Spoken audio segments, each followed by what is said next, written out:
Does such a thing as the fatal flaw, that showy dark crack running down the middle of a life, exist outside literature?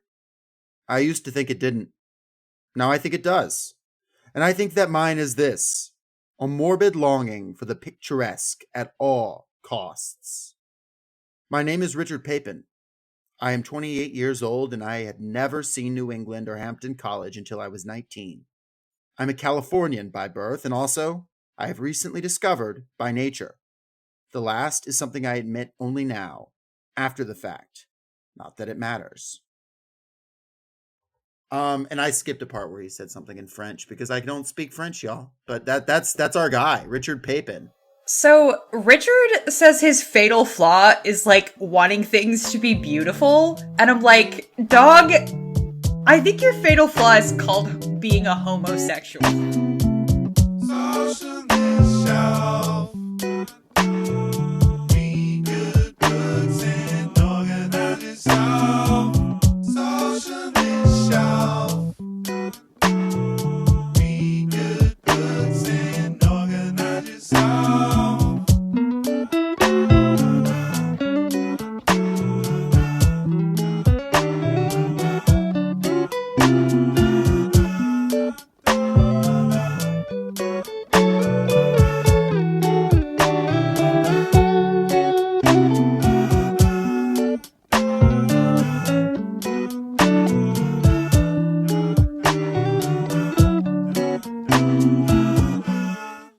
Listening to Socialist Shelf Radio.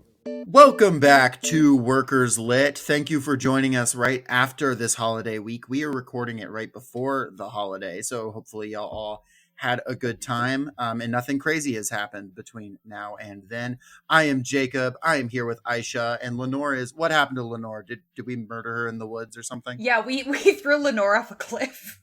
We threw Lenore off a fucking cliff. Sorry, Lenore.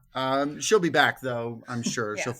She'll crawl her way out one way or another, or at least her. Much like our Lord and Savior Jesus Christ, she'll be back. Yes, and her ghost will haunt us all. But we have not one but two guests with us today. And Aysha, would you like to introduce them because you're the one that put us in touch? But I'm super excited about this. Today we have Kevin Vibert and Harley Takagi Kaner from the Penumbra Podcast. Your friends and mine.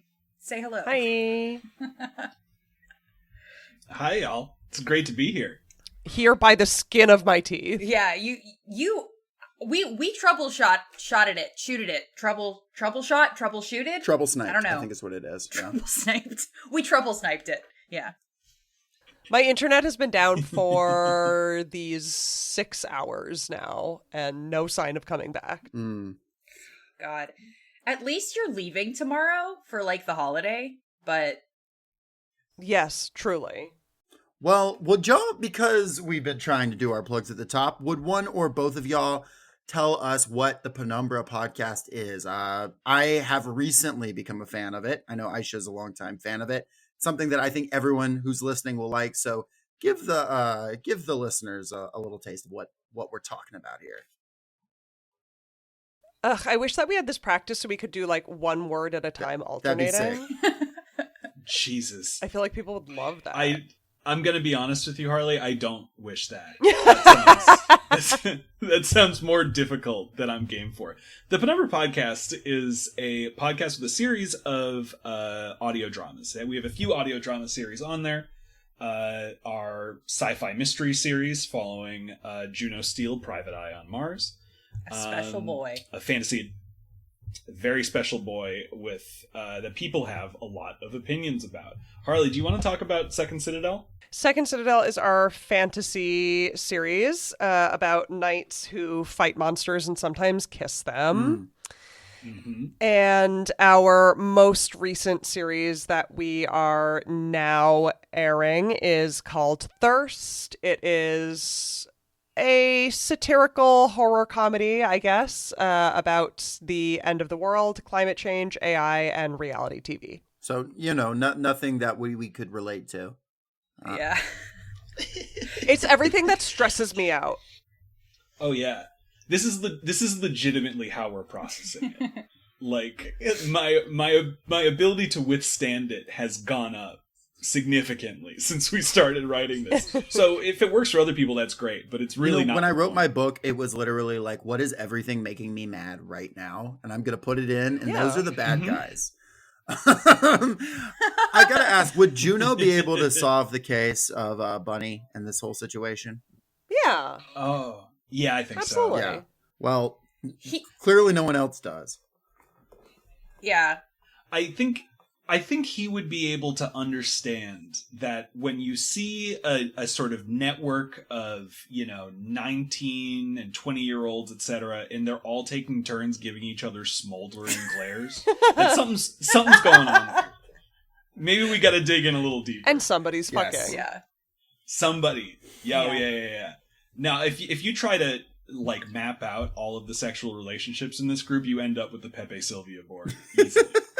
I think that this book might be the birth of the dark academia genre. From my research, which admittedly was Wikipedia and 2 articles, it claims that this is the first dark academia book. Academia was good before and this. It just lives and breathes. Yeah, to quote Lee Mandello, a previous guest, all academia is dark academia.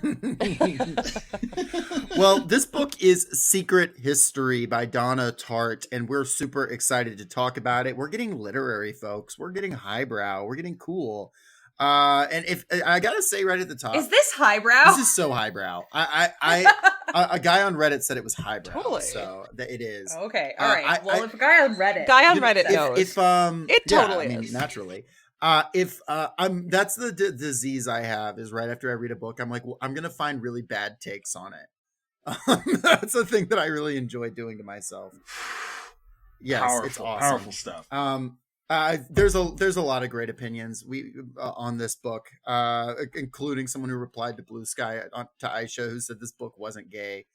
Oh yeah, no. Hold on.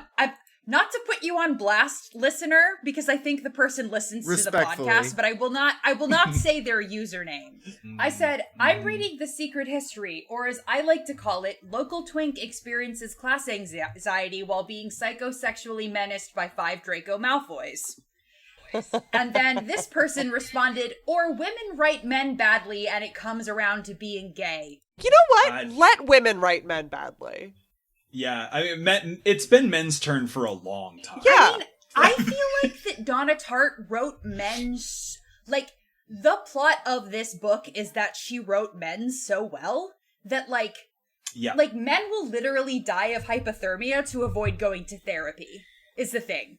Yeah, no, as a gay guy that was not admitting it to myself for a hot minute there, I felt incredibly seen by this book. Going to college and getting a humanities degree to deal with your homosexual angst, this is what that is like. I just didn't go to a nice enough school to get into all of this shit. The first time I read this book, I was in college, and I did not know I was bi yet, and the incredible whiplash from reading it then and saying, oh, this Richard guy's got a lot of interesting points, to reading it now and being like, oh, buddy, I know what you are. I forgot you weren't bi yet. Oh yeah, no, I came to the game late. I was 20, 24, 25? Weren't you already writing Penumbra before you... No.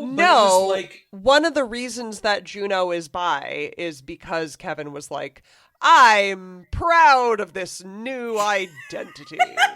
Hell yeah.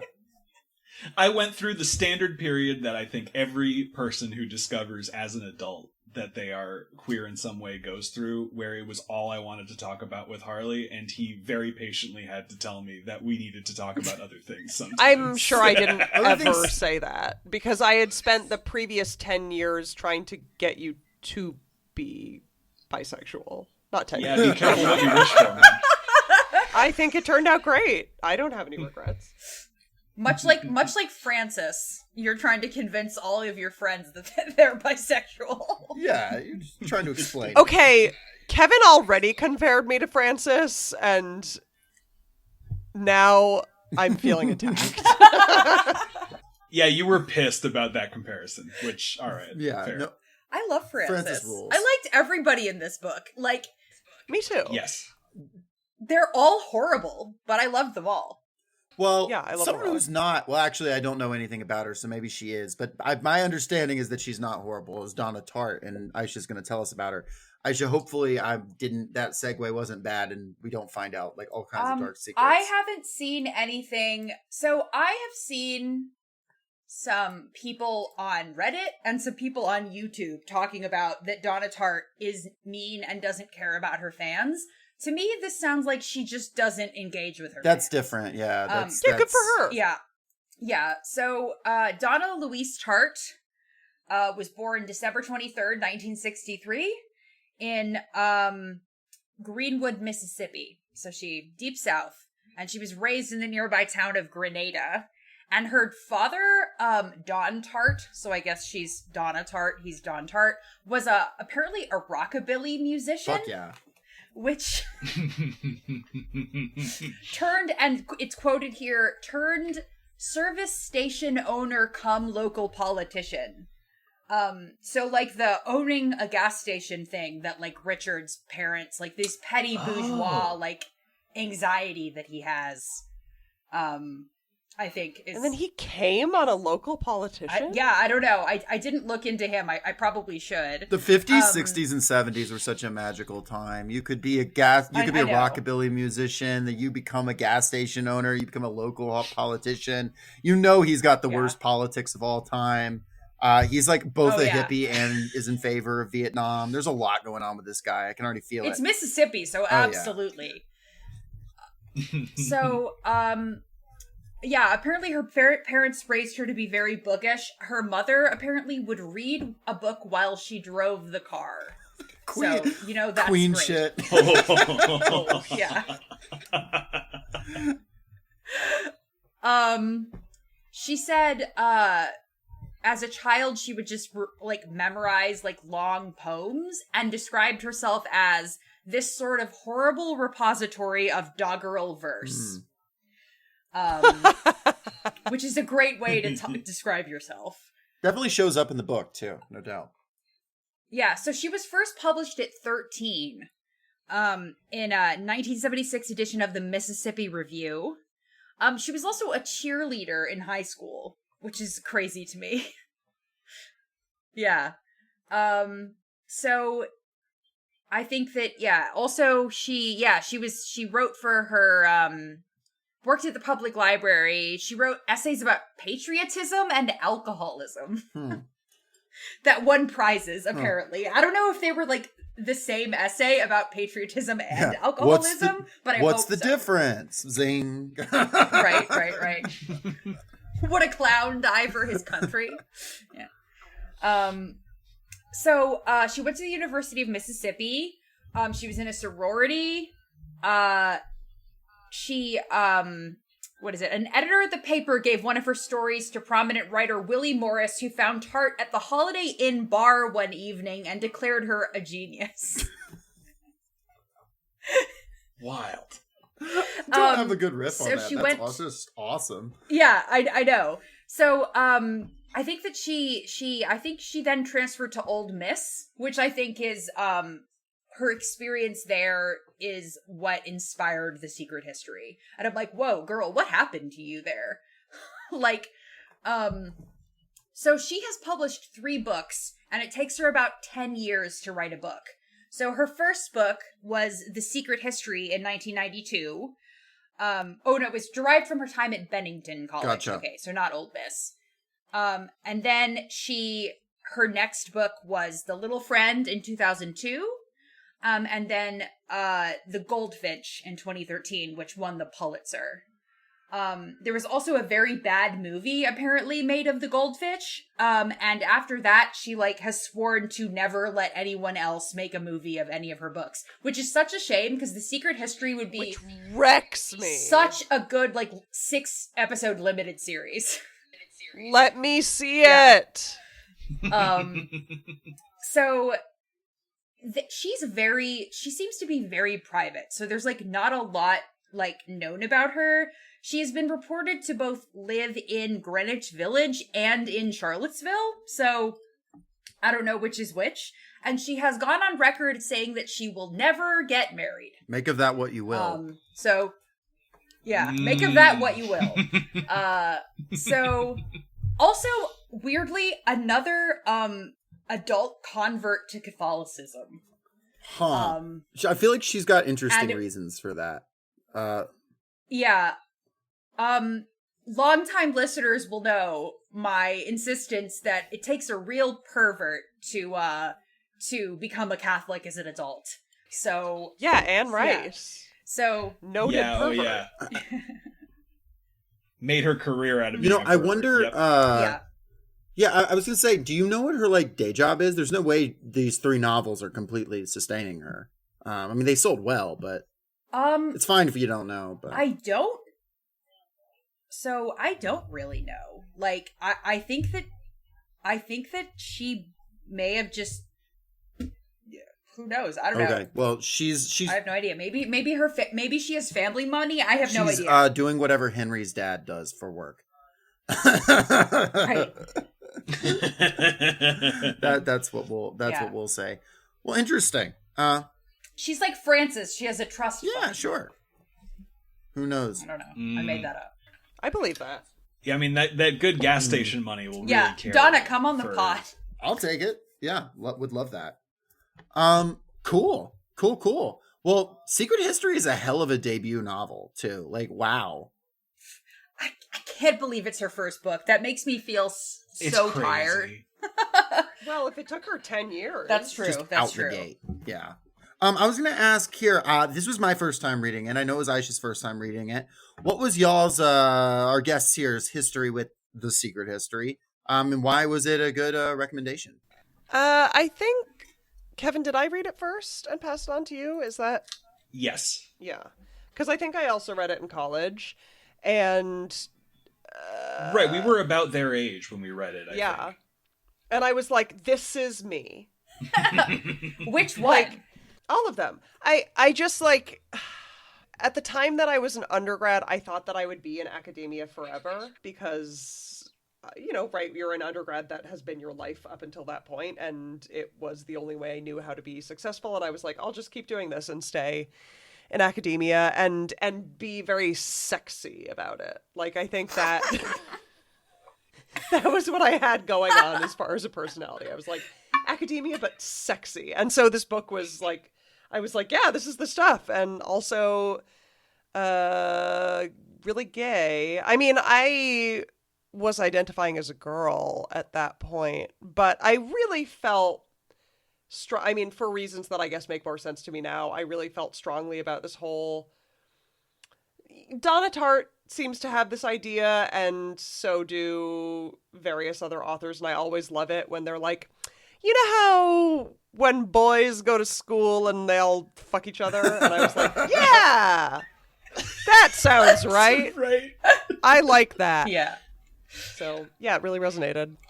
Yeah. Yeah, I mean, I read it at around the same age, and also, fell for the spell of this group of unpleasant weirdos, because that is like, I think that's part of the incredible effect of the novel, right? I really related to Richard when I was that age, not just because of the clear closeted bisexuality, but also because I was, like Richard, the kind of asshole who never says the asshole things out loud, which means nobody can prove me wrong.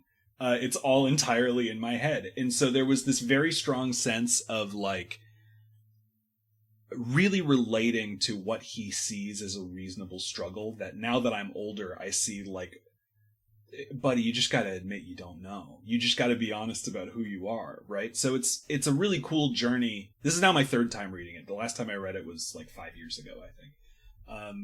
But it's very much one of those books that every time I pick it up, I feel like I learned something new, both about the book and about my perspective. This book gave me like almost secondhand embarrassment to my college days, like thinking about like, I remember being like, it's so cool how drunk I get with my friends and we argue about books. Like we are basically like the salons of Paris in Milledgeville, Georgia. Pretty much. This is the new art scene, and it turns out we were just like arguing about bullshit that's been argued about a million times before in history. But, you know, rite of passage for many people. We never murdered. It really nails that feeling of like being in school with a new group of people and getting close to them extremely fast in a certain way, because you're just sort of like forced into proximity with them. You didn't really choose them. And like you get to know each other in a very specific way and get very codependent very fast, but you still really don't know anything about them. And it was like so familiar because I remember this from college. I think she really nails that feeling. And of also being that young and thinking that you are the smartest person in the room when you are just a fucking moron. Classic feeling. So this book is at its core kind of a reverse murder mystery. Like this book kind of hinges around a murder that we all know who did it and who it happened to, because the very opening of the book is saying, hey, there was this guy Bunny and we fucking killed him. Like that's the very beginning of the book. After you know, a quick thank to Bret Easton Ellis, who we've also covered on the show in the foreword. Like at the very beginning, it says the snow in the mountains was melting and Bunny had been dead for several weeks, and before we came to understand the gravity of our situation. And it just goes on to say, yeah, like we planned it, we shoved him down there. It was really upsetting, and yeah, we did that. And then the book jumps way back. So there is no element of mystery about who killed this guy, Bunny. There is, and it is the speaker of this book, Richard. And that's like, so it has like a lot of the characteristics of a mystery novel. It has the police investigations. It has these like slow burn different things. It has clues.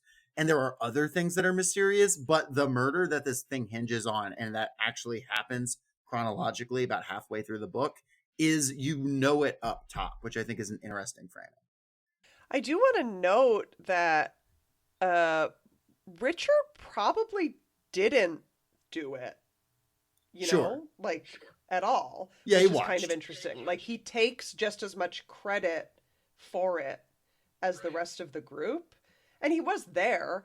But I don't think he physically had anything to do with it. I think he just showed up, and he also, I mean, I assume we'll talk about the plot momentarily, but he also didn't do the thing that necessitated the murder. So it's kind of like stolen valor in a way that he's like, we killed him. Richard is like, all my cool rich friends killed somebody, so I killed them too. Yeah, I'm part of it. I also killed him. If all your We friends killed him. pushed a racist rich guy off a ravine, would you do it too? I mean, how many racist rich guys we got lined up? Because I feel like we can keep that going all afternoon. Yeah. At Hampton College, yeah. Like it's right, and it starts pretty simply, just like a guy. He's like, yeah, petite bourgeois, I guess you would call him, because his dad like owns a gas station, but he's not like rich or anything, and his dad sounds like abusive.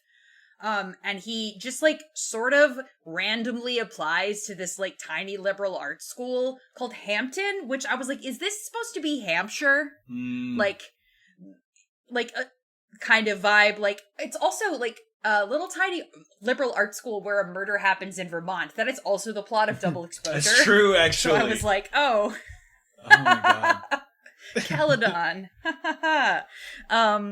Anyway, yeah, I was trying to I was going to recommend it to Stouter, my director. I was like, this book really is awesome. And he's like, I don't know, it might give me PTSD.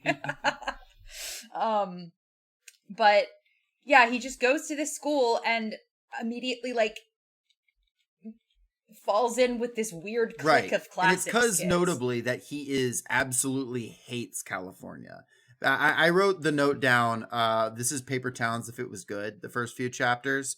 Like he's doing this thing where he's like, I fucking hate Plano. I fucking hate my family. Everything's fake. He says, I have a quote where he says, the dazzle of this fictive childhood full of swimming pools and orange groves and dissolute, charming showbiz parents. That's what he tells people. Has all but eclipsed the drab original. In fact, when I think about my real childhood, I'm unable to recall much about it all, except a sad jumble of objects. And he just talks about like, yeah, it fucking sucked. It was just a bunch of like chain restaurants. he has so much class anxiety. He is like, Yes. he is class anxiety, like a walking class anxiety. He's like embarrassed that he comes from like boring suburban people. He wants to be part of this like elite rich clique so bad, even though like not all the people in the clique are rich. He just like sees them, like the twins are not rich.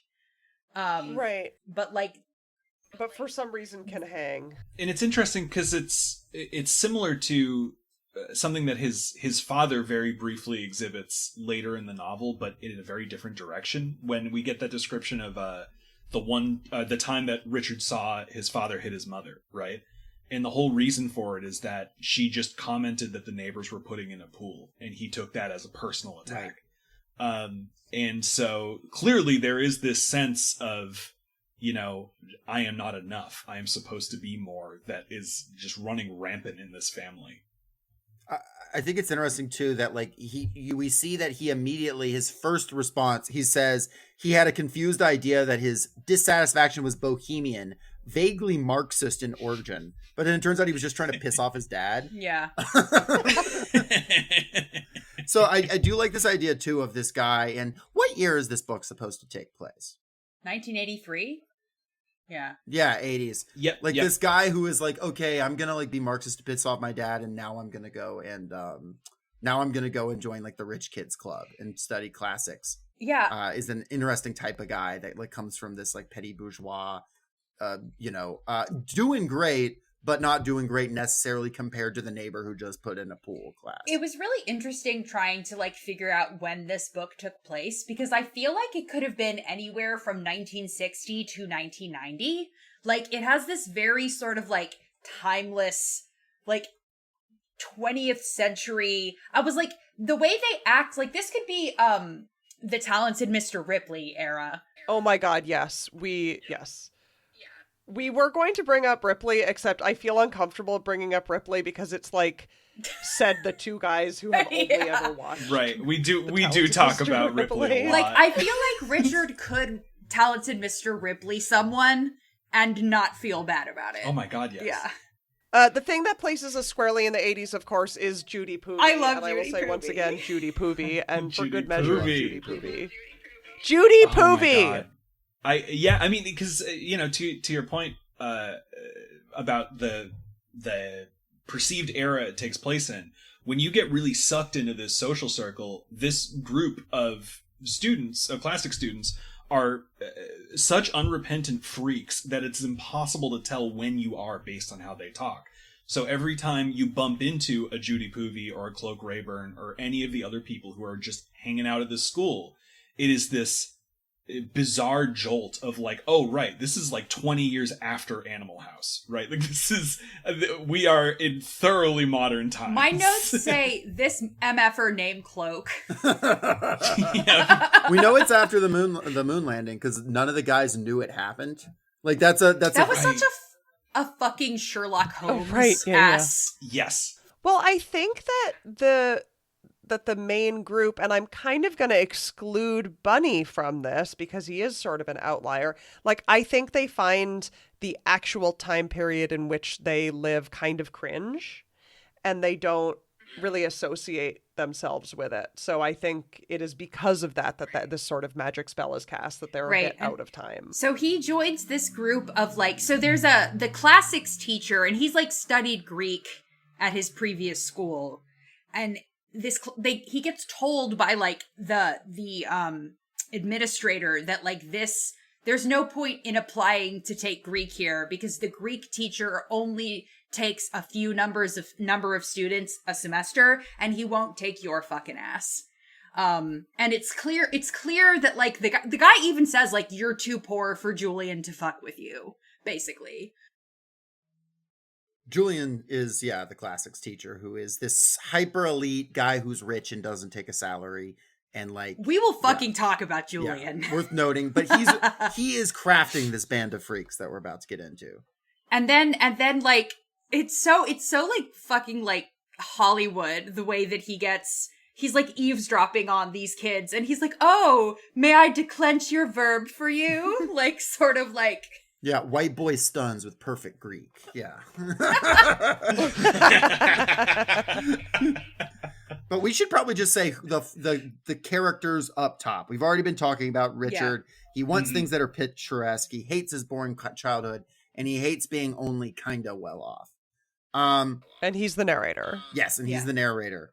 Yeah, so we've got Henry. Henry is kind of the leader of the group. He is this dark, tall, mysterious guy who, despite being big, is described as like seeming like he's not. He wears suits on campus. He's secretive about his background at first, but his family comes from money, maybe kind of sketchy money in St. Louis, and he is just a all around, like one of the biggest freaks, if not the biggest freak in this group, the most obsessed with the classics, reading at all times. And like I would have probably worshipped this guy in college. I would have been obsessed with him. How do we feel about Henry Winter? Henry was my favorite. I was surprised. I thought he was so likable, even though he was a complete psychopath freak. I just liked him so much. He's definitely the most intense case of that dichotomy that I described about reading this when I was so much younger and reading it now. Because when I was 19, all I wanted was to hang out with Henry. But right. Really? Right? And reading it now, I think he's an incredibly crafted character. I think that he is one of the all-time great literary psychopaths. But from almost second one, I am getting the creeps from him. Yeah. Like my radar is definitely more finely tuned now than it was when I was 19. Yeah, I don't care for him. Yeah. Let me tell you this about Henry. Henry is a top in a world of bottoms.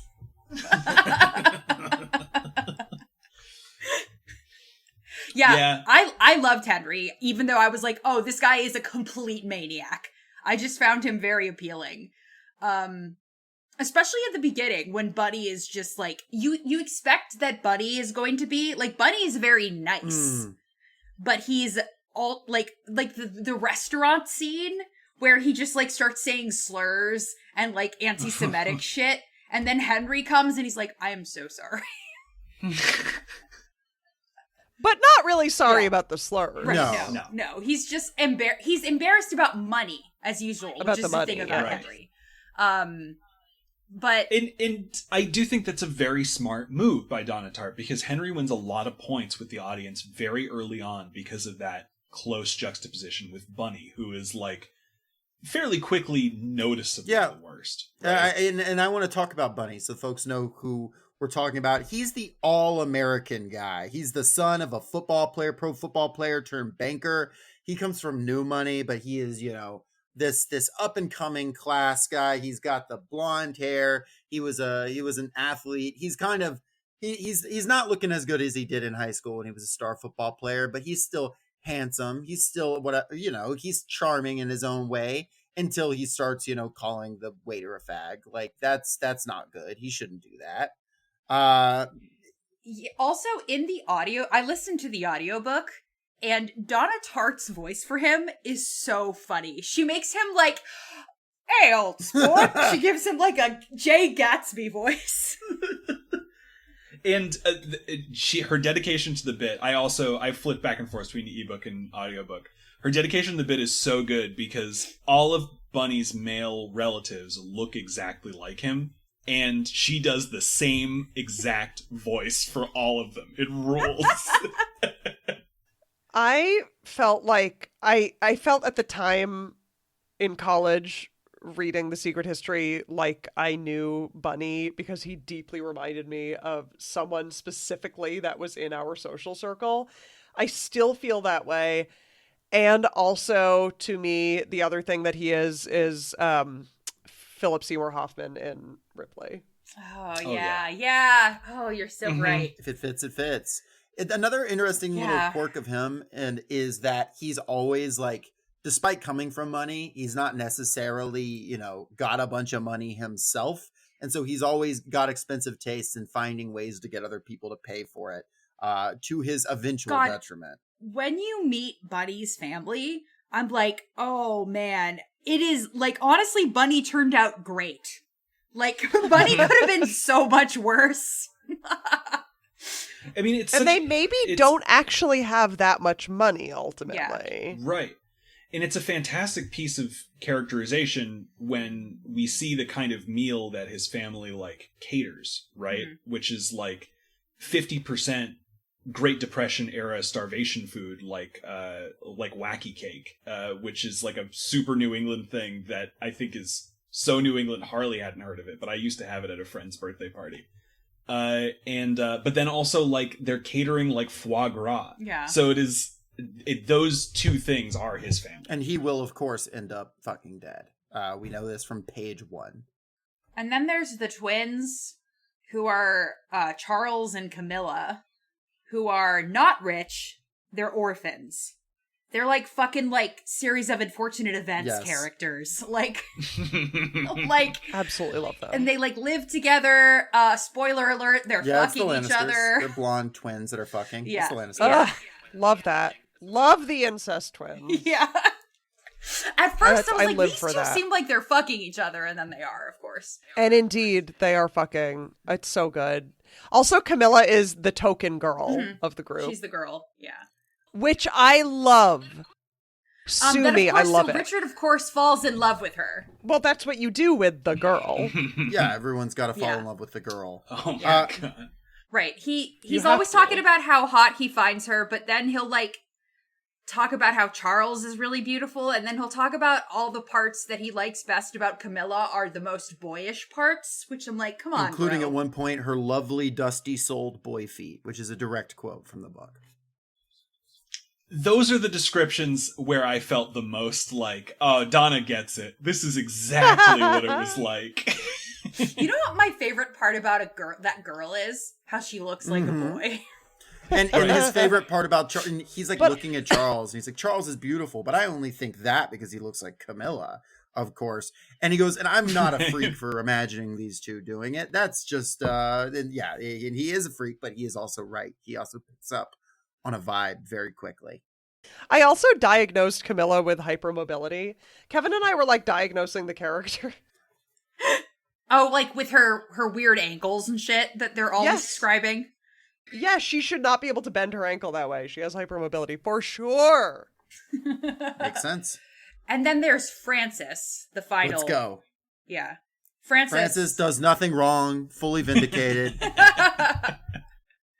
Yeah, Francis is probably the richest one, and he's the one with like the trust fund. He sounds like what is he? He's like described as very pale, redhead. Wears like a big like coat that is described as like it sounds like a big goth coat, like and he's the gay one. Well, he's the most twink here. He's not out, but he's the one who like has admitted to himself that he's gay. Mm-hmm. Yeah, he grew up with his mother basically as his sister because they basically treat him. He was raised by his grandparents basically as his parents. His mother's not that much older than him. And his mother is like just constantly in and out of rehabs and like doing all kinds of fun stuff and trying to fuck his friends. Yeah, married to a guy like his age. And Francis, redhead, twink, grew up. Yeah, he's a fancy lad. He owns a nice house in the country that his friends can go to. He's gonna kind of tell his friends, I'm not saying that you're gay, but like, well, stick it in, see how you feel about it. That's Francis. But yeah, this is the group of people united under Julian studying the classics. And this really is like, there are other characters that emerge. We mentioned Judy Poovey, and others, but these are the main, this is the main circle. This is 90% of the book is spent with this fucked up little polycule here. Yeah. And Julian is the teacher, and you get like a lesson of Julian, which is just like, my notes say, this guy just be saying shit.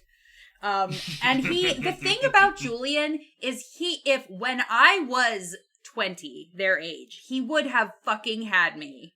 I would have been obsessed with him.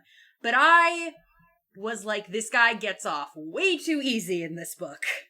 Because this guy, I think, he gets to me the way that the teacher in Rope gets to me, if you've seen Rope. Like, that like these kids would not have done this if it was not for Julian. He put this in their brain.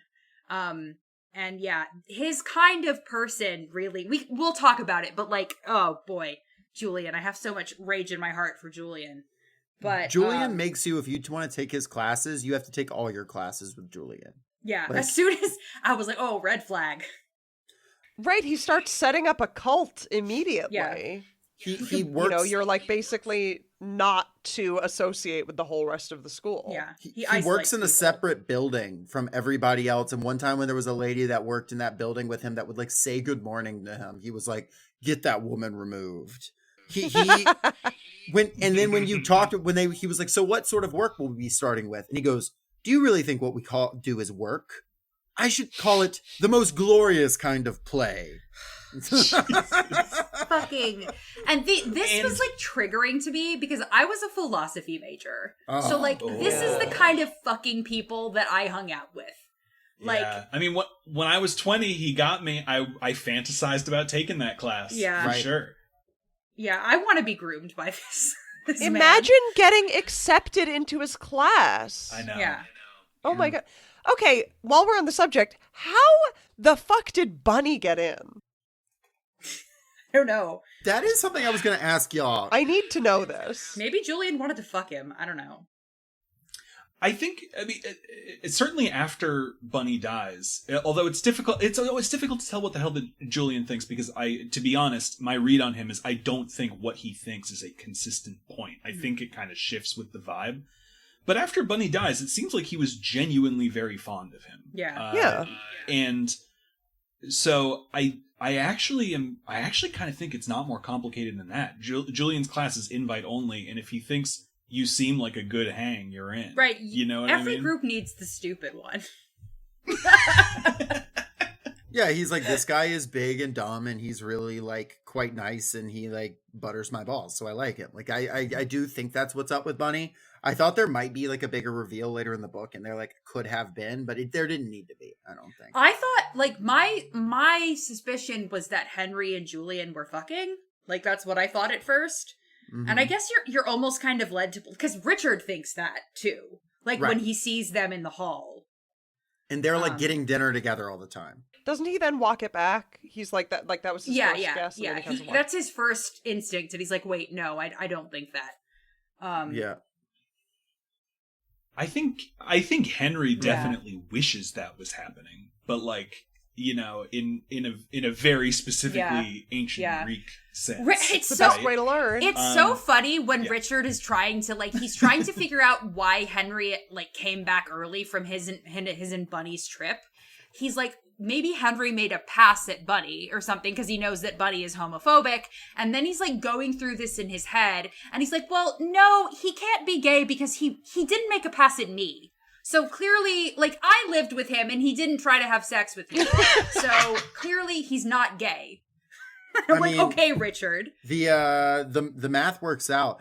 The only person who tries, I mean, there's a few people who try to have sex with Richard, though. Judy Poovey wants to have sex with him. He won't because he's a coward. Judy Poovey. My queen. Judy Poovey is the only, like, person who seems to give a fuck about Richard.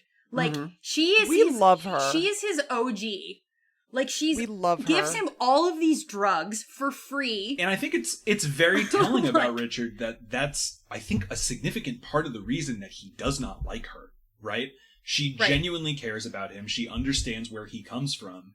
And because she's also from California. And he can't stand that ultimately. Yeah, Judy Poovey is a theater major chick who is very like, he calls her like a hippie. She's like just like a normal college girl, and all of her dialogue feels like it's from a different book because she's so normal and talks like a normal person instead of like somebody from The Great Gatsby like everybody else in this does. And Richard just has so much disdain for her because she's not like a fancy genius like his new cool friends. Right. There are so many passages in this book that I thought of like just long passages where I'm like, it would be really funny if you just inserted afterwards Judy Poovey like, hey man, how's it going? like that she like gives him rides. She's nice to him. She's like, yeah, I would like to hook up with this guy. I think he's cute, but also like she's not like pushing his boundaries or anything, so far as I can tell. And she ends up, like, she gives him, like, one time he needs a nice jacket, and she, like, just gives him one. Yeah, and right, from the costume department. Fortunately, she does get a nice ending. We find out she becomes, like, a semi-famous, like, workout instructors on, like, VHS. Yeah, She becomes like tapes. Denise Austin. That's so awesome. She's doing P90X. Like, that's so sick. Local access Jane, or not Jesus, Jane Austen. She becomes I actually said a name so wrong I blanked on who I meant. Denise Austin. Fonda. Fonda's the last name. Jane Fonda. Jane Fonda. Thank you. Yeah, you combine Denise Austin Thank and you. Jane Yes, Fonda. that's There what we go. happened. As we should. Interesting human that would create, for sure. The other thing I am often reminded of reading this, and especially in the Judy Poopy sections, is Lolita, which, again, guy who has only read Lolita thinks everything is like Lolita. But it's like this thing of the narrator being, like, very disgusted by completely normal things and people. Yeah. And, like, describing things that if you take it objectively, you're like, yeah, this is normal. And he's like, ew, she had, like, abs. I wish she was dead, you know? Right. So, like, Richard falls into this group, and they admit him pretty quick. Like, he starts going to the country with them, to this big country house that Francis's family owns. It doesn't seem like they have that much homework. I'm going to be honest. They do way too much drinking and partying in the country. Drink and party. Right. Sorry to interrupt you, but I just had to throw that out there. Yeah. It's like, there's no way they're working that hard. And he starts to notice, like, little weird things that are happening. And he's like, I should have realized something was going on. And he, like, talks about how, like, they're always, like, sometimes they have, like, randomly are bruised or have cuts. He finds, like, weird leaves being steeped on the stove. Just, like, some, like, weird stuff that he doesn't really, like, all added up doesn't really make any sense. And then I guess, like, just, like, a bunch of stuff happens. It's just, like, you know, it's a literary fiction book. So, like, you know, it's just, and then I had lunch, whatever. But then eventually Henry comes to him and is like, oh yeah, we killed someone. It's interesting. We've been trying to have a bacchanalia for months, And it's interesting. and we killed a man. And I mean, Julian gave them the idea, right? Because they're in Julian's class and he's talking about, you know, the Romans, they were so structured. The Greeks, they liked structure, but they also could party a little bit. And he has a quote where he says, they're talking about why did they do that? And he says, it is dangerous to ignore the existence of the irrational. The more cultivated a person is, the more intelligent, the more repressed, then the more he needs some method of channeling the primitive impulses he worked so hard to subdue. Otherwise, those powerful old forces will mass and strengthen until they are violent enough to break free. More violent for the delay, often strong enough to sweep the will away entirely. So that's what they're being told by Julian. And then Henry even tells him, like, hey, we're trying to do like a Bacchanalian ritual. And he's like, oh, yeah, no, that's sick, y'all. Keep doing that. And so, yeah, they were out in the woods in fucking togas, and they ended up going insane. We don't know quite how they did it. Right, because it's so weird to have Henry describe this, because Henry is Henry is just like extremely straight-laced, like almost military-seeming guy. And he's like, yeah, we did a bunch of drugs, we all fucked each other in the woods. Like, to like, reach, like, the, you know, Dionysian ecstasy, and we did it. And Richard's like, what? What do you mean? Yeah, Henry They're says, like, oh yeah, we saw Dionysus. He was really sick. Yeah, Henry says no one's done it in 2,000 years. And he just describes, like, yeah, we went crazy, and we had a crazy time, and then we murdered a guy. We chased Camilla through the woods. We thought she was a deer. Yeah. The imagery is so beautiful when they talk Yeah. about it, the various things they thought they saw. Yeah. And Richard's like, isn't that a sex ritual? And Henry's like, yeah. Well, isn't he kind of like, yeah, I mean, don't be weird about it. Like, I don't really want to get into detail. He says that there was like some eroticism to it. And I was like, okay, well, with Henry, that means they all had sex with each other. Right. And that's how they I think that's how the rest of them found out about Charles and Camilla, because of that. I think that's what Francis says later. I actually want to read a section from this just because, like you said, Harley, it's really good. He asks how it was, and he says, it was heart-shaking, glorious. Torches, dizziness, singing, wolves howling around us, and a bull bellowing in the dark. The river ran white. It was like a film in fast motion. The moon waxing and waning, clouds rushing across the sky. Vines grew from the ground so fast they twined up the trees like snakes. Seasons passing in the wink of an eye. Entire years, for all I know. I mean, we think of phenomenal change as being the very essence of time, when it's not at all. Time is something which defies spring and winter, birth and decay, the good and the bad, indifferently. Something changeless and joyous and absolutely indestructible. He goes on for a while. It's really beautiful, but also, they did do a murder. Right. Yeah, and then, they come back to themselves and they've just, smashed, a guy's head. A lot. His stomach is ripped out, I think it says. It was, not a little bit. His brains are everywhere. Yeah. And he was just some farmer. We never find out anything about this guy. He was just some farmer in, rural Vermont. Right. Because Richard doesn't care about that guy. Yeah. Right. That guy doesn't matter to him. Well, he's working class. Right. Right. So basically, they find out, Richard has noticed there's been tension between specifically between Bunny and Henry, but between Bunny and the rest of the group. And it turns out that Bunny was not there the night that they did the Bacchanal. He had done it with them, but he was like, this is lame and gay or whatever, and he left. So he was not there the night that they killed a man, and he has found out that they did it, and he is freaking out. Yeah, Bunny threw off the vibes of Dionysus. So they're like, sorry, man, Right. you're fucking up the vibe. But yeah, now he knows. But just the way that this is framed up to us from Henry and the gang, and also partly from Richard, is that, I can't believe that Bunny is being such a fucking buzzkill about this guy we killed. Yes. Yeah. And let me tell you, the thing in this book that literally made me slap my hand over my mouth like I'm a debutante, it was not the fucking Bacchanal, it was not the orgy, not the incest, it was Henry being like, well, we can't be put on trial because poor people would be on our jury. Right.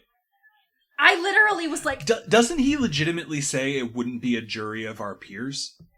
Of our peers. Yes. I was... Oh, that fucking knocked me out. I had to get up and walk around the apartment. That fucking knocked me out. I was like, oh man, we are...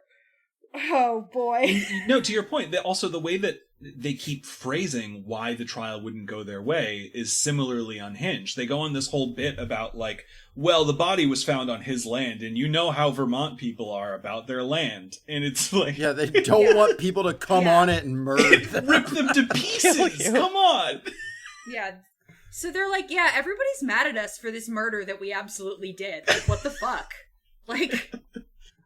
Don't you know that they gotta let loose every once in a while? And I found that an interesting parallel because, Julian and them talking this high-minded way about how you need Dionysian rituals to let loose. And then I'm thinking about it. I'm like, Judy and her friends are after school going and drinking and hanging out and having sex. And that's the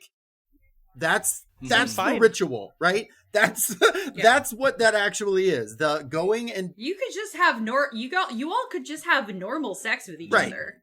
You could either all do it together. Yeah, even weird sex. Yeah, but wear the togas. That part's fine. But what was remarkable to me is they're talking about we got to do all this shit to actually have the ritual, and it's the ritual is just blowing off steam. That's what the Greeks were doing. Was they were drinking because they there were definitely freaks doing other stuff, but they were blowing off steam from the stress of their lives. That's the point, and y'all have taken it to this we got to actually reconstruct a scene from Hades 2. No, we shouldn't. Yeah, we need to do Caligula. Right? Yeah. But what I love is that it worked. Right. All of that is true, of course, but also it did work and they did see Dionysus and that's so cool. He was there. Yeah. Yeah. So after this, Richard is of course I'll keep your secret. It doesn't even occur to him that he wouldn't go. He would never go to the police. He is their special boy. He is their dog. And Henry fucking knows that too. Yeah. And Henry plays on his ego. He's like, oh, I knew you would figure it out. You're too smart. And he's just manipulating him. And again, it comes off a lot from this class anxiety. I mean, Richard spends an entire winter sleeping in this awful, basically upstairs of a warehouse with a hole in it. like almost dying in the Vermont winter. Because he won't admit that he needs money. Right, because he won't admit to his friends that like he's got to like work. Like he's got to have a job, because like he could even go stay with Charles and Camilla, but he couldn't have a job if he went with them, because then they knew. What's funny is Charles and Camilla work. Have jobs. Yeah, they don't have a very hard job, but they do have a job. Yeah. And so it's like that stress too. So it's like, I'm proving I can hang. I can prove I'm one of the upper class. And there is this element of like, this is how, and usually wouldn't even work. This is how you become a member of the upper class, right? This is class mobility, is like, you gotta like be willing to hide the bodies. You gotta be, right. It's like, I, you know, a very dark example, but like, someone recently was talking about class mobility and was like, well, yeah, Jeffrey Epstein was a math teacher and he was willing to do the shit other math teachers weren't willing to do, right? Like, sure did jump classes, didn't he? You know what I mean? Like, obviously that's this time several, but like, it's interesting to think about, like, that's the kind of, Donna's showing us, that's the kind of thing you got to do if you want to achieve this, like, blue blood status. So, money is also Bunny's downfall, really. Because Bunny, now that he knows that they killed someone, he starts basically like blackmailing them and making Francis and Henry pay for a bunch of stuff for him, like holding this over his head. And it's so interesting because like Bunny is right to be like, what the fuck? And he is a victim. However, he is such a he is such an unpleasant person that by the time they kill him, you're like, I mean, he's just everything. He's like, it's one of the funniest sections. Yeah, nothing of value was He's lost. calling people papists because he's angry. He's using gay slurs. He keeps being like, stop being such a Jew when they won't. Like, at one give him point, money. he calls Henry a Nazi Jew. Like he just is calling him everything. He calls Camilla and Charles out for sleeping with each other, which at this point, we don't know if they're doing that regularly, if that was just a ritual thing. But like, and she's like, you can't think I'm sleeping with my brother just because I don't sleep with you. And he says, you couldn't pay me to sleep with you, girlie, not for all the tea in China. Like, that's the way this guy talks. But it's kind of fascinating because when we meet his family later, that superpower of his, that ability to like tell a secret is happening here that this person is very uncomfortable with, and if I point it out, I'll get some power over them.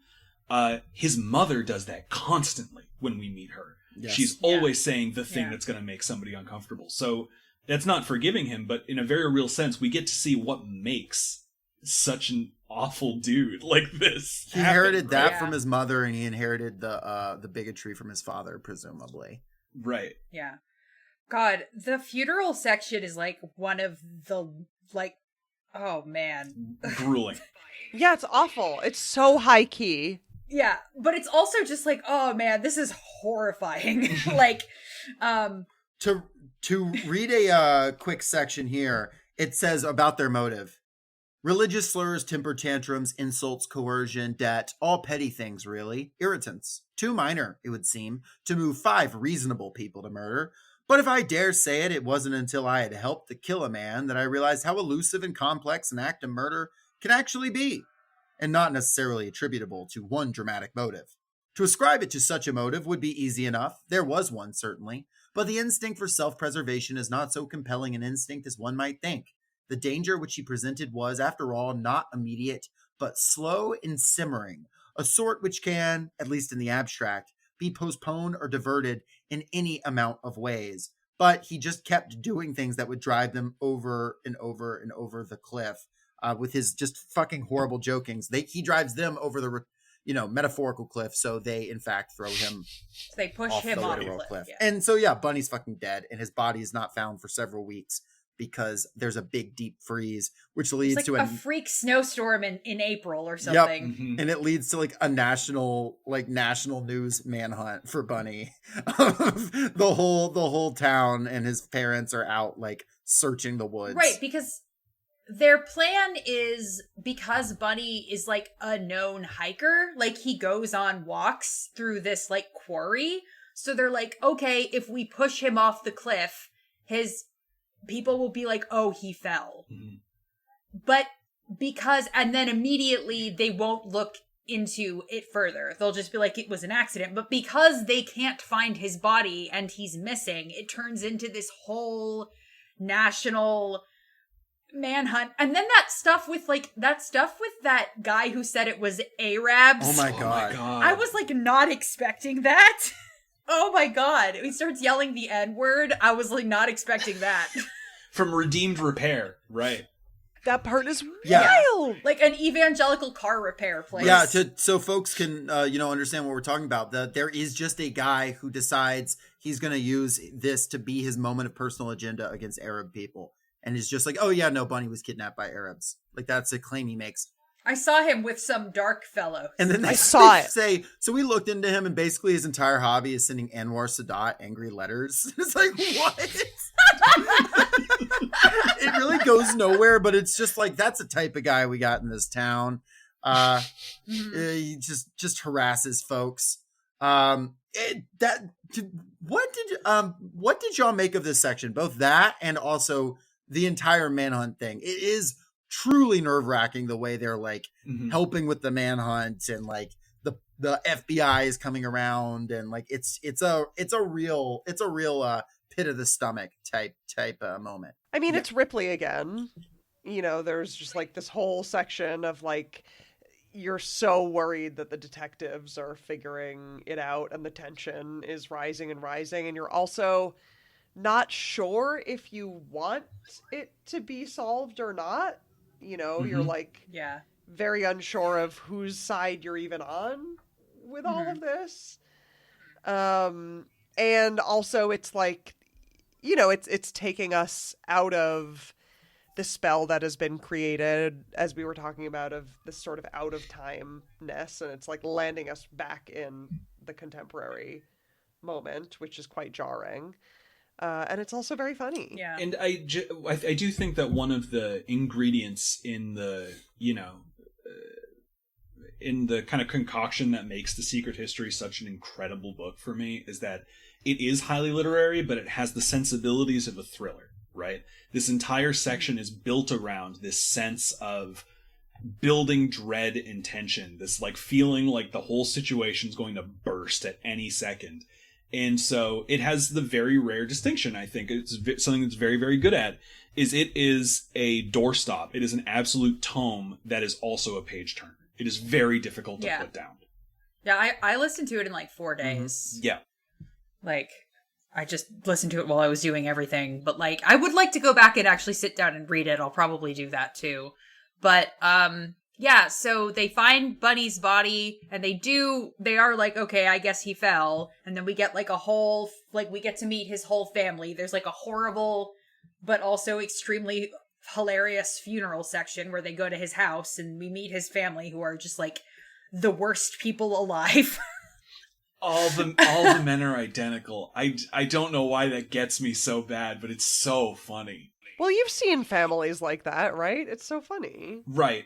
Kevin, I'm gonna be real, like, the section with the family, it just seemed like something to me that you would write. I've never it felt weathered like a group of... I've never weathered such a high compliment, Aysha. Thank you. A group of people that Juno Steele would meet. They're all just, like, the same guy in a family. Oh my god. And I guess because you, like, kind of did that with the Kanagawas, like, they were, like, kind of That's the same true. guy. I mean, I love how... but this is actually a thing that I think Donna Tartt's very good at, is that, or rather just totally hits the bullseye for me, which is that these characters all feel so real, but there is a cartoony, over-the-topness to them that makes them immediately engaging too, right? It's all a pastiche. Right. Even the fact that Harley and I disagree on why this is the case, but I think it is an incredible punchline to an extremely dark joke that Bunny's girlfriend, when he dies, we find out in the epilogue that after that she got with one of his brothers who looks exactly the same as him. So by my reading, she just has a type, and it's fucking Bunny Corcoran? What is your take, Harley? I just think he was there. I think he was the closest human man. The idea that Bunny is anyone's type. I do like Marion. I feel like I know her too, and I feel like I met her in college. Like, And it's crazy and very upsetting that even at the time we were in college, and I'm sure still now, like there's sort of a type of girl that there has always been at college who kind of is there to get married, it feels like. Oof. She's like there to find her husband. Yeah, the MRS And degree. indeed, her name is Marion. You know, but she's sort of like, even the way she dresses, right? She's like prepping to be a wife. And the whole funeral, like the house is just a misery. I mean, like you've got Henry having a migraine and he's down in the basement. They're like scrabbling through the different cabinets to try and find pain medication. You've got Marion, who's upset that an ex-girlfriend of Bunny's is there. That ex-girlfriend's walking around kind of oblivious. It says at one point, That poor girl. It says at one point, the house was filled with people, and the hours passed in a dreadful streaky blur of relatives, neighbors, crying children, covered dishes, blocked driveways, ringing telephones, bright lights, strange faces, awkward conversations. Some swinish, hard-faced man trapped me in a corner for hours boasting of bass tournaments. And then he excused himself and locked himself in a bathroom, ignoring the beating and piteous cries of an unknown toddler who pled weeping for admittance. Yeah, this, and also, I think actually we skipped this, but the night that they kill Bunny, like, Richard gets, like, extremely fucked up and has sex with both a random girl who has a boyfriend and then Francis. They have a good time. In the same night. Oh my god. I just loved, they start kissing, and then he's like, no, I'm not attracted to you, and Francis is like, come on, it's fun. And then the line just says, things progressed, which I thought was the best. Also, doesn't Francis say, I'm not attracted to you either? Oh Yes. my god. Good for him. But him. I just think that things progressed is the best way to describe gay sex. And so that allows, like, Donna Tartt is both good at doing that quick kind of humor that you just said with things progressed, or this long drawn out agonizing scene that is both real and fucking funny. And it's funny because it's real, that I was just reading, that goes on for many more paragraphs. She can do both. She can do the quick funny thing, and she can also do the long drawn out, like, Right. immiserating scene. And yeah, I mean, Bunny does get buried after just a really horrible time. Henry speaks at the funeral, and like Julian's there, and he's like, I don't know that I approve of the poem he read, but like Julian also like got really like, he's sad Bunny died, but he was like really into the romance of like him being missing and stuff like that. Fucking weirdo little guy. He also said, I wonder if this has something to do with the Iranian government, which is, I guess, Iran. Oh my god. Which like, I don't even know what to say. I don't have a lot to say about that, but I guess that's Iran. I don't know, but like Julian thinks that the Iranian government is out to get him, I guess. Yeah. It's an extremely 80s joke, I think. Like, it's an extremely 80s pull. But, like, yeah, that is so... Oh, man, that fucking guy. I have known so many Julians in philosophy. Oh my God. They live. Like, so, I guess after that, everything starts to interpersonally unravel. Because they're all, like, they killed their friend. Mm-hmm. And they're all, like, not doing that good. Charles, I guess, is the weakest link because he's an alcoholic. Mm-hmm.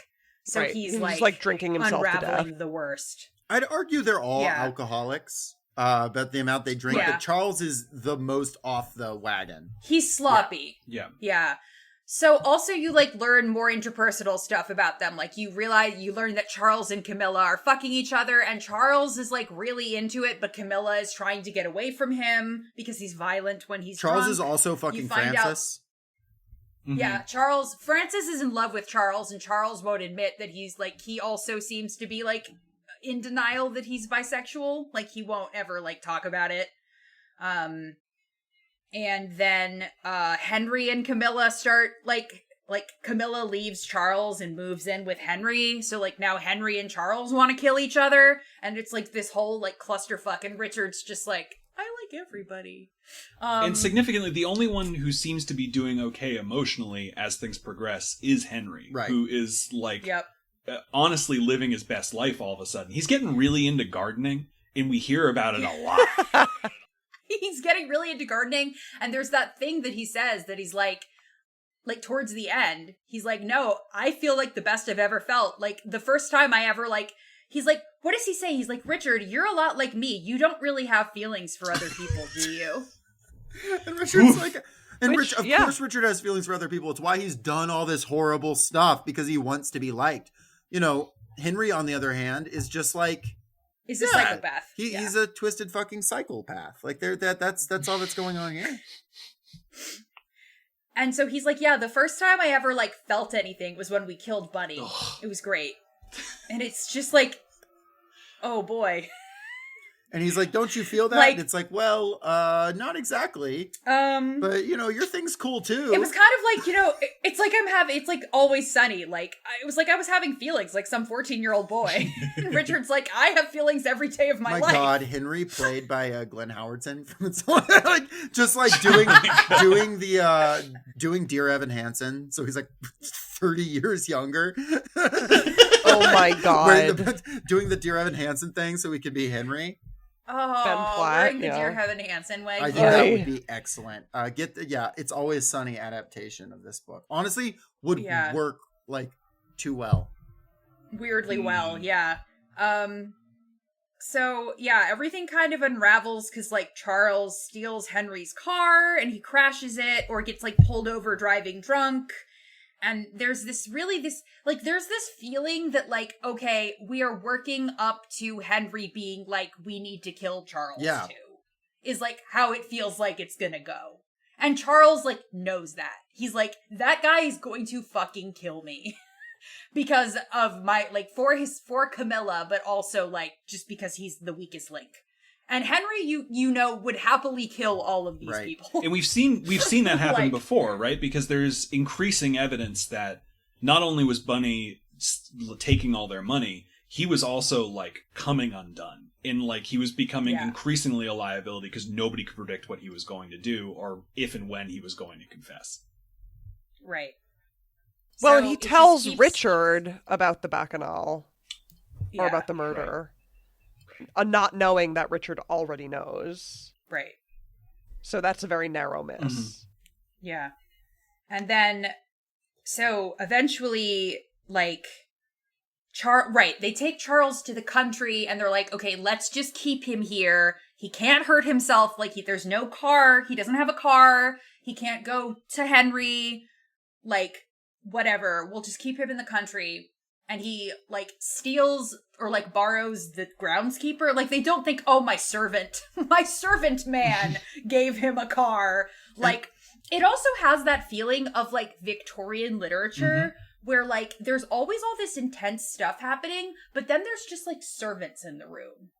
And you're like, you guys are having the, such intense drama around, 60 people. So there's this real oh, there's all these people who are hearing us talk cause they're all rich people. So so then the help lends Charles his truck and Charles drives to the hotel where Henry and Camilla are staying. And I should note at this point, Julian has already uncovered that what happened to Bunny.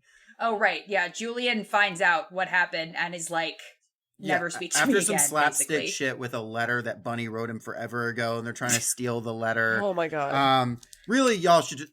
That was some Scooby-Doo That shit. story arc is interminable, and in any other writer's hands it would be unbearable, but it is excruciating in such a compelling way here.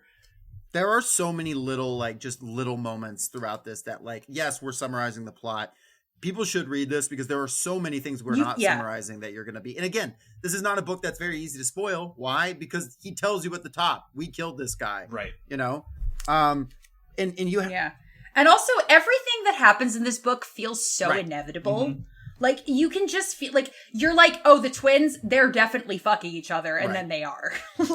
So Julian is basically I don't want any part of this business, so he just takes off. He just fucking pieces. He leaves. He leaves. Instead of turning them in, he just doesn't he literally just pieces out. He's like, I can't deal with this. And you get the idea that he's done this before. Yeah, they say, yeah, actually he was friends with George Orwell, and George Orwell called him a bitch back in the day. Like, that's like, like that like gets thrown in there for some reason.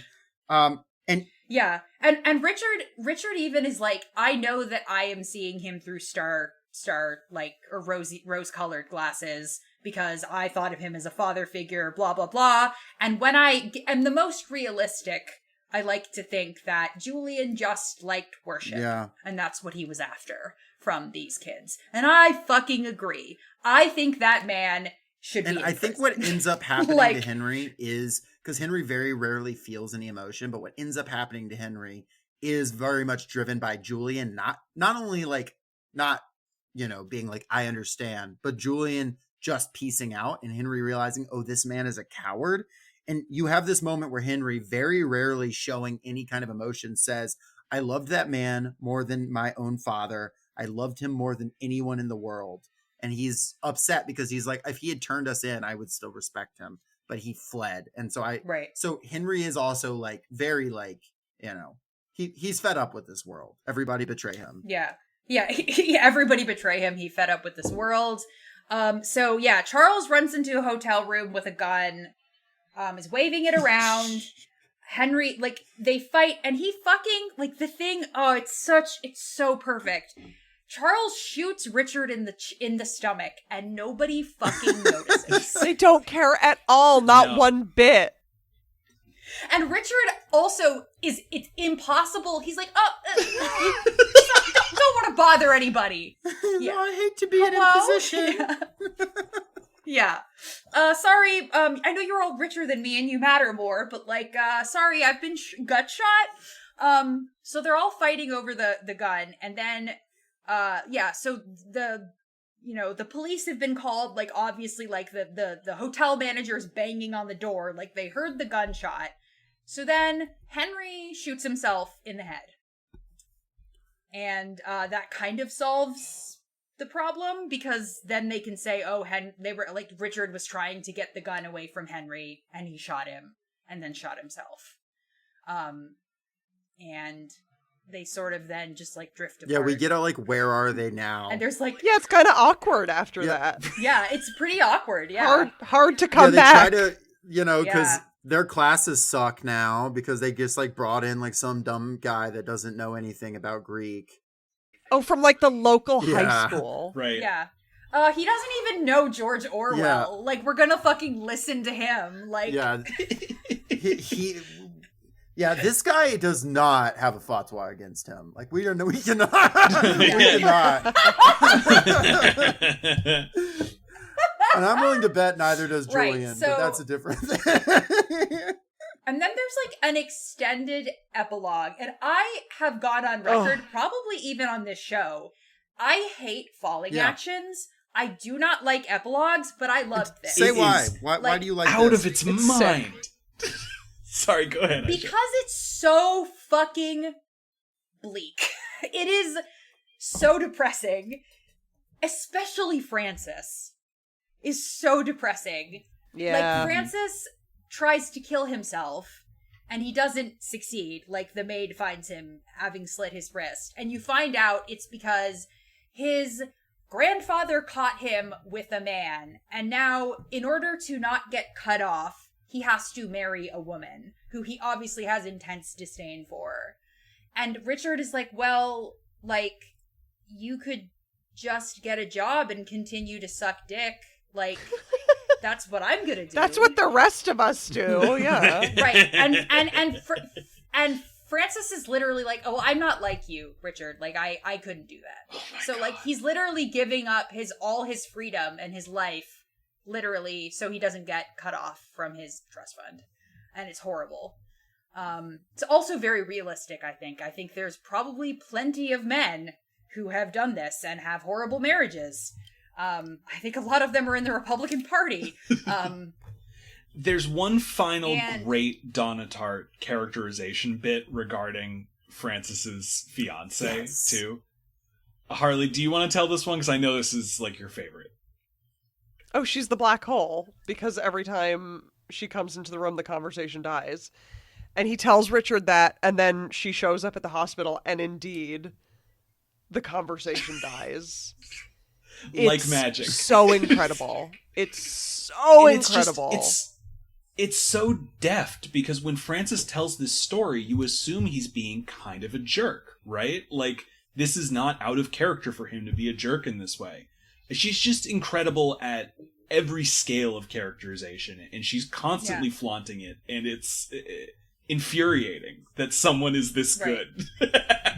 Yeah. First novel. And then, like, there's, like, this stuff with Camilla comes into town. So Camilla and Richard come into town because Francis has attempted suicide, so they come to visit him. And there's this conversation that happens when, like, Camilla is about to get back on the train to go home. And Richard is like, he's like, stay here, marry me. Like, fuck this, let's get married. And she's like, Richard, don't be fucking idiot. Like, you have your life in California. And he's like, I don't care about that. Like, whatever. Like, fuck California. And then she says, well, I'm sorry, but I still love Henry. And he's like, Henry is fucking dead. Yeah. And then what does he say? I also loved Henry. And she says, it's not enough. I was going to say, he's like, yeah, join the team. Like, we all loved Henry. Yeah, I loved... Yeah, that's another thing, like, about Richard, is that Richard also seems like he's in love with Henry a lot of the time. Well, he seems like he might be in love with all of them. But, like, yeah, the her saying it's not enough is, like, so brutal, because he fucking gave up everything for these people. And it is not enough. And it never will Charles, be. because he couldn't sleep with Camilla anymore, like, found another woman a woman who was married. They ran off together, and now he's like a dishwasher. And so I guess Charles is... they met at rehab. Yeah, Charles is actually yeah.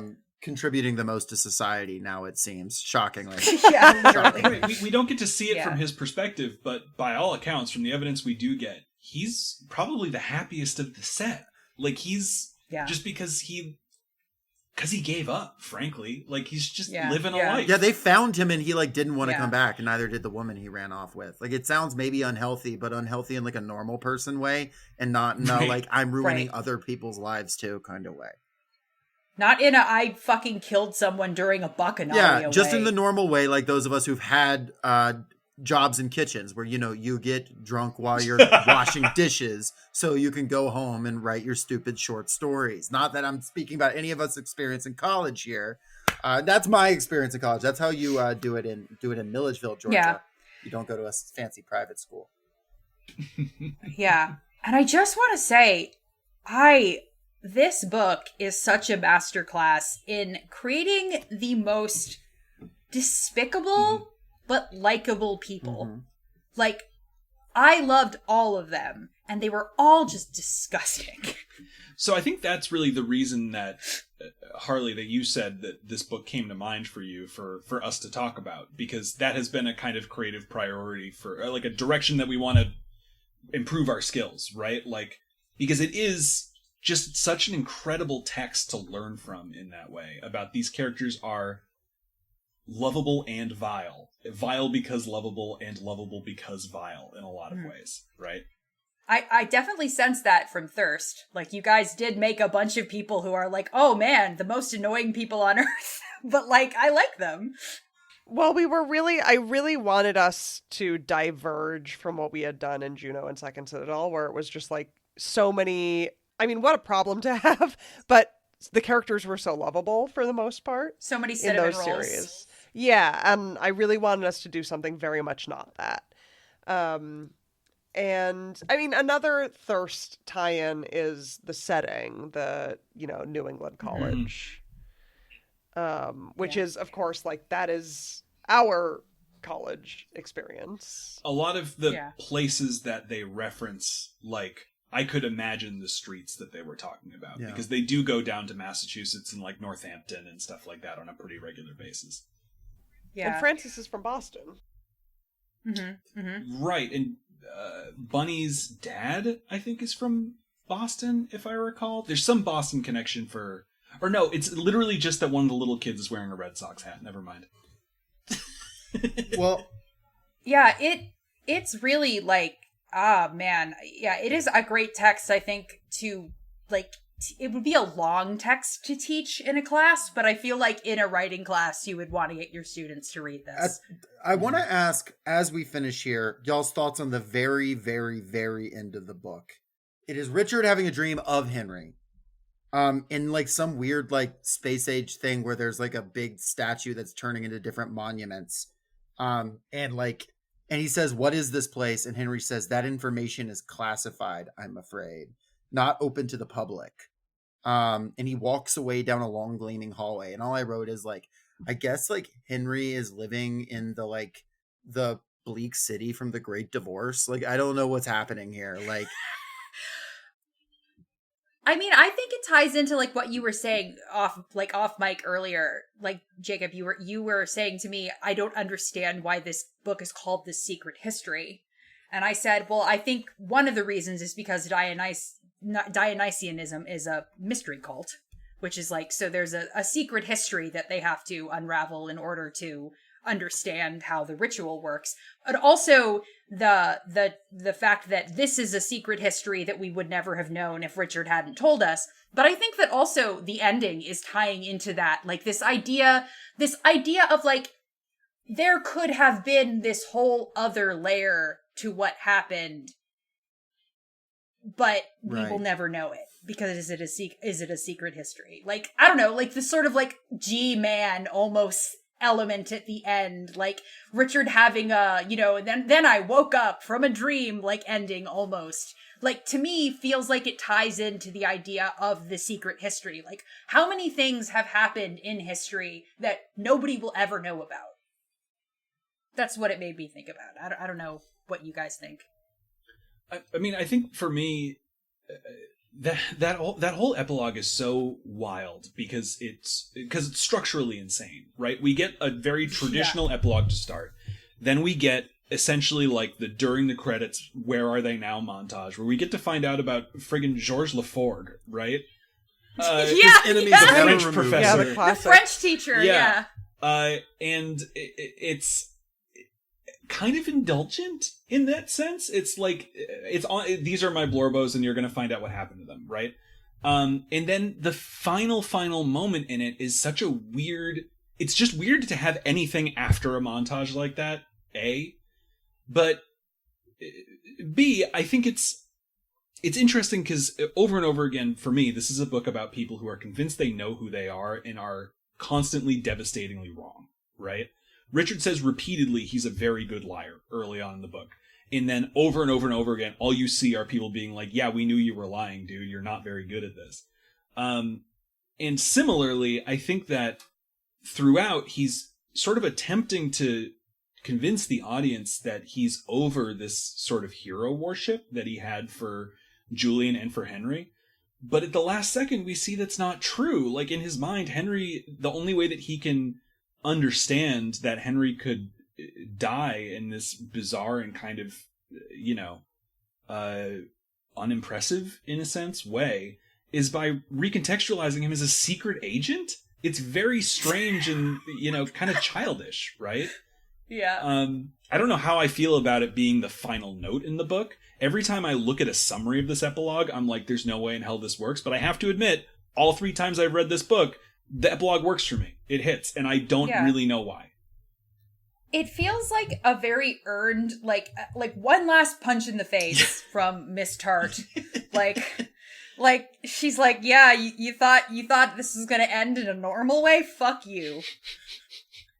I think it. I'm thinking about the title, and it's making me think actually again of Lolita, because I think the through line for me, the reason that Lolita keeps coming up, is because it's like a narrator and a lifestyle that is about, I don't relate to sort of common people.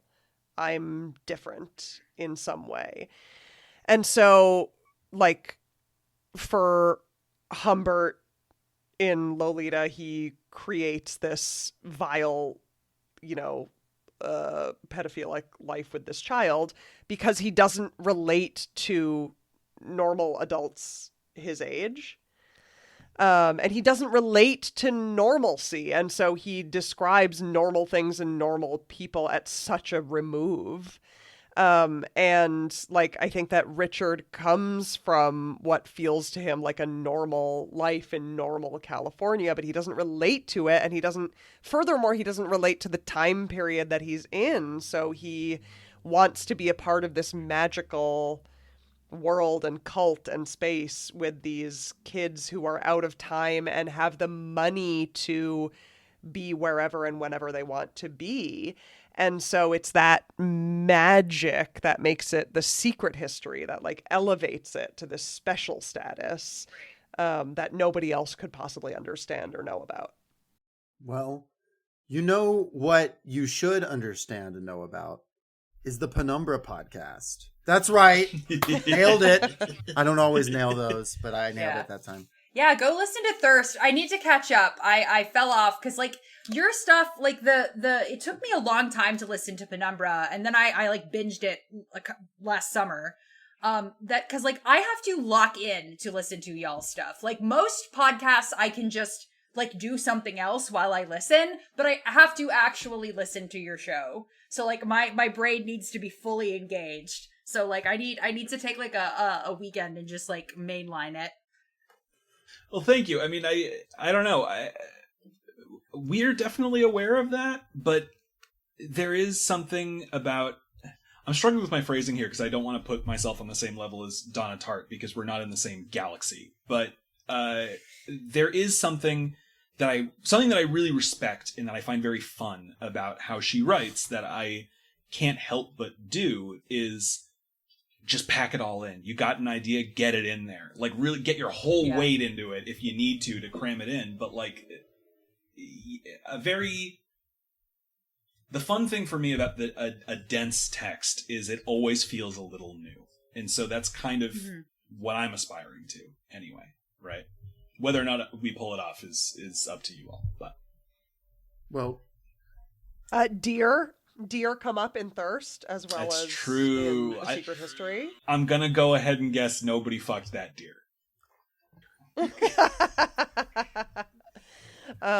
Wait, did somebody fuck a deer in Thirst? No. I mean, in Secret History... Oh, in Thirst they don't yeah, fuck in the Secret deer. History, Okay, I've just always found it a little suspect that they go straight from Camilla was a deer and also we had sex in the span of like 3 sentences. Deer?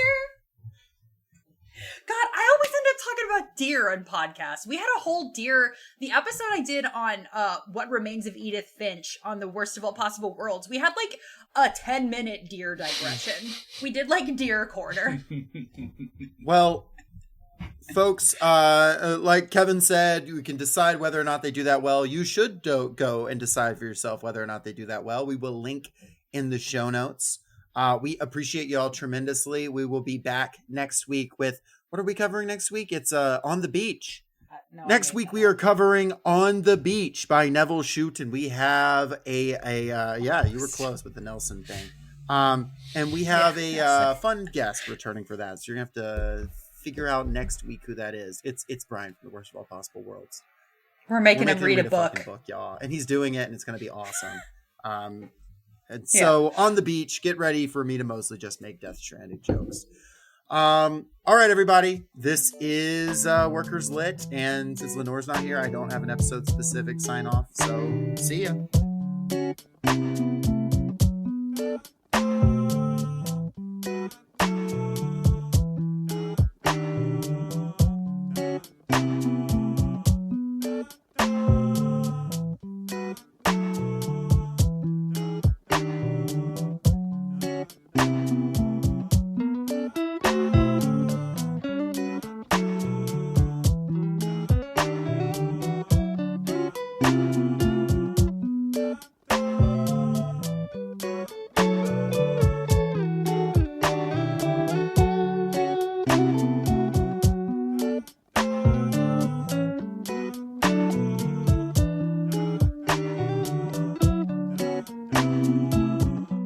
Thank you for listening to Socialist Shelf Radio.